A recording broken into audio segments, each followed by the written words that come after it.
Bonjour, c'est Franck Oubre de Business Dynamite. Donc première question, selon toi, que font ceux qui réussissent en affiliation de plus que ceux qui ne réussissent pas?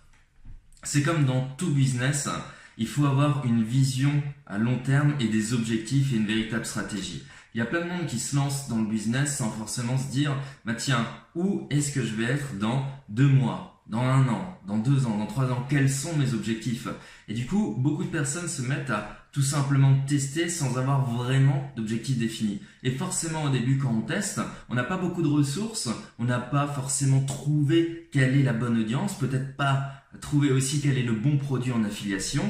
Eh bien, au début, on échoue. Et si on n'a pas d'objectif, au final, on va pas réussir à aller vers cet objectif et on va rester sur sa première impression où, bah tiens, c'est un peu difficile d'acquérir ses premiers clients, c'est un peu difficile de mettre en place peut-être un tunnel de vente qui fonctionne, etc.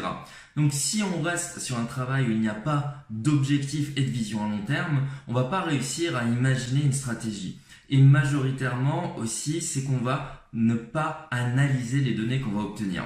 Quand on échoue dans quelque chose ou quand on réussit dans quelque chose, quoi qu'il se passe, on collecte de la data. Et ça, c'est un critère qui est super important.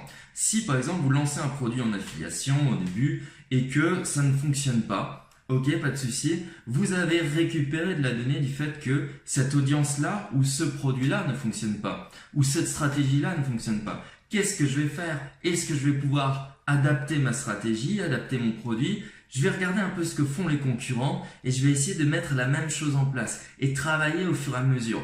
Tous les pourcentages que vous avez de conversion sont en fait en réalité deux données super intéressantes. Les données qui montrent que ça convertit et les données qui montrent que ça ne convertit pas. Donc il y a deux questions. Vous pouvez vous demander soit pourquoi vous convertissez des personnes en clients, soit pourquoi vous ne convertissez pas ces personnes-là en clients. Et vous avez deux travails de fond en réalité à faire. Et au début, bien entendu, bah voilà, on est en train de lancer, on n'a pas forcément une base de données, on n'a pas forcément de retour sur le produit, etc.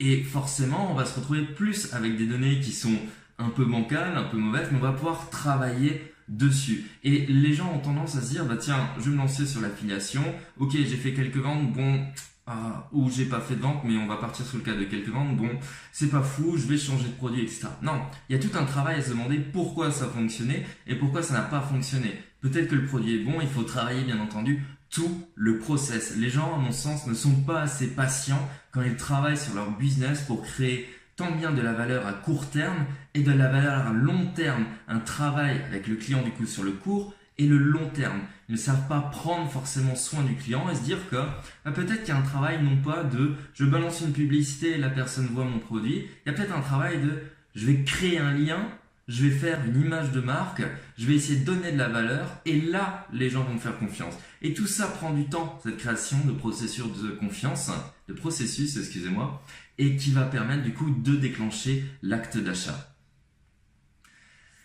Question 2 du coup. Peux-tu partager une stratégie ou une astuce que tu as personnellement mise en place et qui a donné de très bons résultats?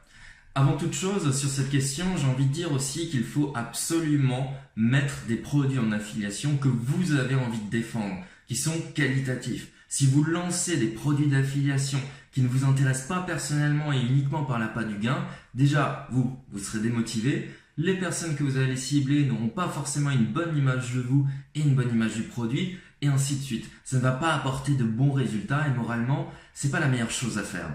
Ce que je vous incite à faire, c'est de créer vraiment, de travailler sur un produit en affiliation que vous avez vraiment envie de défendre et qui est qualitatif. Et dans ce cas-là, vous allez pouvoir du coup créer du contenu autour. C'est ultra important de pouvoir créer du contenu autour. Et il n'y a pas plus puissant à mon sens que de créer un tunnel super simple qui va démontrer les avantages du produit. Il faut toujours penser à ça, on ne va pas parler du produit en lui-même, on va parler de ses avantages. On ne va pas dire qu'il a besoin de telle et telle caractéristique pour fonctionner ou qu'il permet de faire ci ou ça. Ça, on peut le dire vers la fin, il n'y a pas de souci. On va surtout parler de ce que ça va apporter à la personne en plus. Et au travers de ça, on peut imaginer un tunnel très simple, gratuit, avec 1, 2, 3, 4 vidéos. On va présenter l'outil. Personnellement, je travaille sur du 3 ou 4 vidéos, étape par étape, où on va répondre tout simplement, tiens, quel est votre problème actuellement? J'ai une solution. voici la solution, je vous montre comment ça fonctionne. Je vous montre qu'est-ce que ça peut donner par exemple, quel est le gain de temps, quels sont les résultats que vous pouvez potentiellement avoir, qu'est-ce que vous pouvez faire avec, et à la fin, vous proposez une offre. Il y a plein de gens qui balancent à chaque fois directement une page de vente. Ça peut très bien fonctionner aussi. Mais si vous travaillez sur un tunnel de conversion, je vous garantis qu'en réalité, vous allez carrément booster vos ventes.